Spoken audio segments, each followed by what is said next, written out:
ito ay rated SPG. Striktong patnubay at gabay ng magulang ang kailangan. Bubugbugin nga ni Pablo si David. Malalaman kasi ni Pablo na dinidiskartehan ni David ang kapatid niyang si Catherine. Hindi papayag dito si Pablo dahil asal hayop itong tagapagmana ng mga Montenegro. Ayaw kasi ni Pablo na maging bahagi ng pamilya nila ang mga Montenegro dahil balang araw ay plano niyang kalabanin ito. Sa kabilang banda naman ay muli ngang nagpanggap si Olga bilang beng at kakain siya sa karinderya nila Bubbles.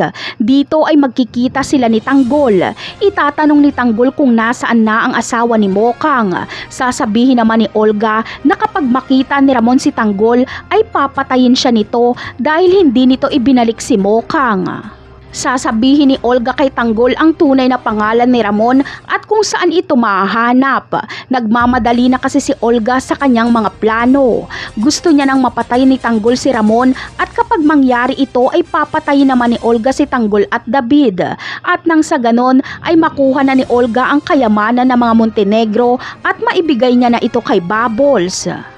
Ngunit iba ang mangyayari kapag magkaharap na si Ramon at Tanggol. Hindi sila magpapatayan, bagkus ay dito na magkakaalaman sa pagiging impostor ni David at ang panlilinlang ni Olga. Dito na matatapos ang maliligayang araw ni David dahil si Ramon mismo ang tatapos sa kanya. Habang si Tanggol naman ay kahit anong mangyari ay hindi niya matatanggap bilang ama si Ramon. Napakarami pa nating dapat abangan sa mga susunod na episode. Paalam!